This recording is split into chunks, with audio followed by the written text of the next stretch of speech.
We're closing the border, and we're drilling.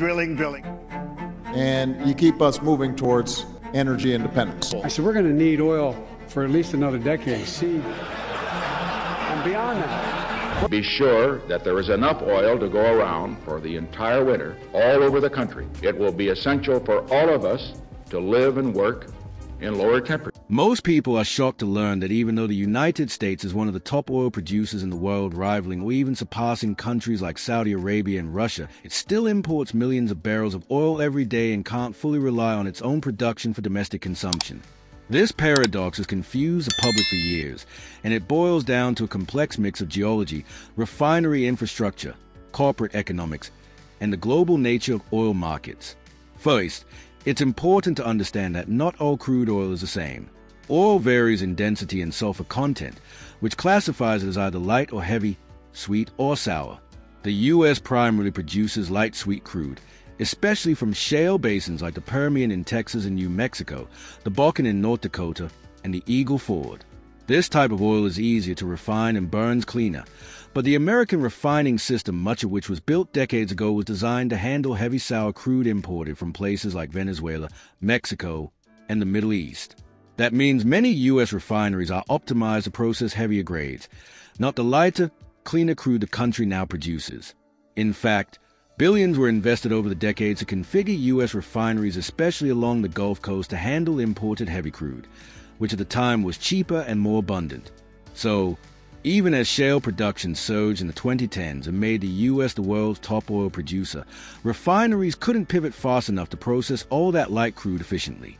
That's why the U.S. exports millions of barrels of light crude each day while still importing heavy crude. It's not because of conspiracy or inefficiency, but because the refining infrastructure is mismatched to the output.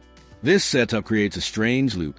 U.S. oil producers pump high volumes of light crude that domestic refineries can't fully absorb, so it gets sold to foreign buyers mostly in Asia and Europe, while U.S. refiners continue buying the type of oil they were built to handle from overseas.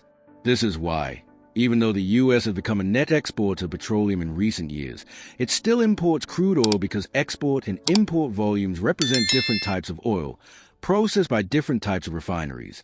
Additionally, oil is a globally traded commodity priced in dollars on international markets, which means American oil producers often sell to the highest bidder abroad, not necessarily to domestic buyers. Refineries around the world compete for access to U.S. crude, especially when global prices and shipping costs make those exports more profitable than selling domestically. This market-driven logic applies even during crises. For example, during the 2022 and 2023 energy crunches, U.S. oil exports to Europe increased sharply as nations sought alternatives to Russian oil after the Ukraine invasion, even as American consumers faced high gas prices. Politicians criticized the exports, but oil companies were acting rationally within a global system where maximizing profit takes precedence over national self-sufficiency. Beyond refinery compatibility and market economics, environmental regulations and regional supply chains also play a major role.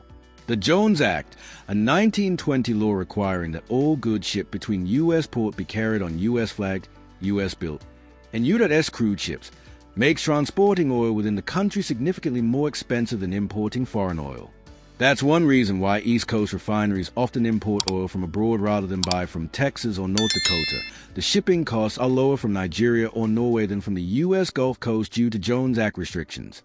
Attempts to repeal or reform the law have met resistance from domestic maritime unions and protectionist politicians, so the inefficiencies persist.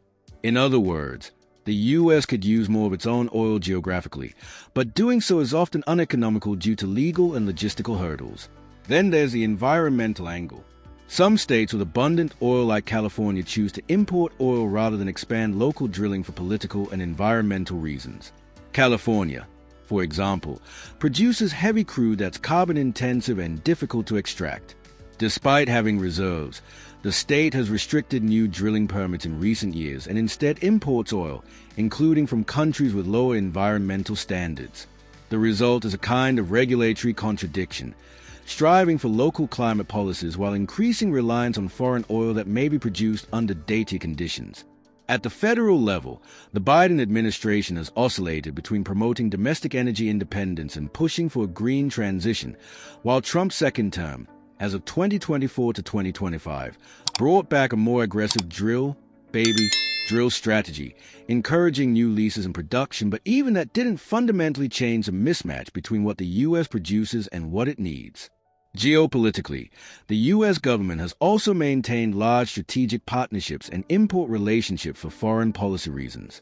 For example, continued oil purchases from Canada support North American energy security and trade under USMCA, while import from allies in Latin America and West Africa help stabilize friendly regimes and maintain influence in those regions.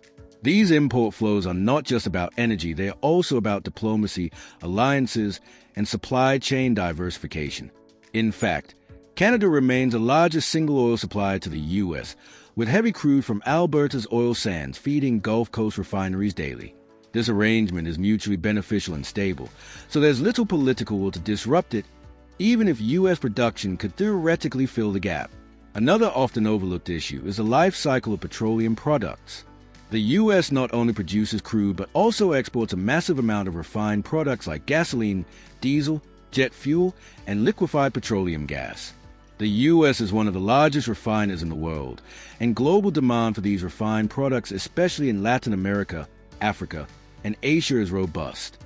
Refineries in Texas and Louisiana are some of the most sophisticated on Earth, capable of turning crude into a wide range of valuable exports. So when people ask why the U.S. doesn't just keep its own oil, they are missing the full picture. The country may export crude but import what it can't refine, and meanwhile, it exports refined products to meet global demand, boosting revenue and trade influence. Oil also isn't purely about fuel. A significant portion of U.S. crude is processed into petrochemicals used to make plastics, fertilizers, pharmaceuticals, and industrial products. These materials are exported to manufacturing hubs worldwide, making U.S. oil central to the global supply chain. That's why energy independence doesn't mean isolation, it means participating strategically in global flows of raw and refined energy products. Energy markets don't work like water systems, where one can simply redirect flow from one spout to another. Infrastructure, economics, and geopolitics all dictate how and where oil moves, and changing those patterns requires years of investment and political will. Pipelines take years to build and face strong opposition.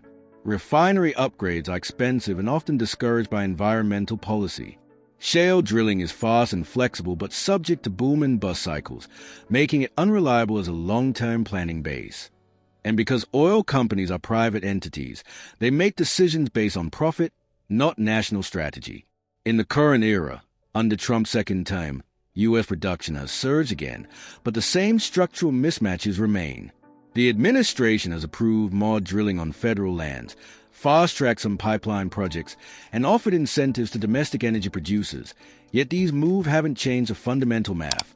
It's often cheaper and easier to sell certain types of oil abroad and buy other types from overseas and to retool the entire U.S. energy system.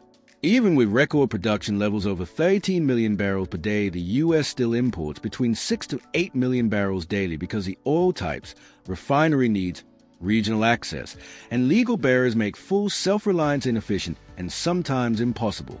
Moreover, renewable energy goals and electric vehicle mandates, though controversial, are gradually shifting demand away from petroleum.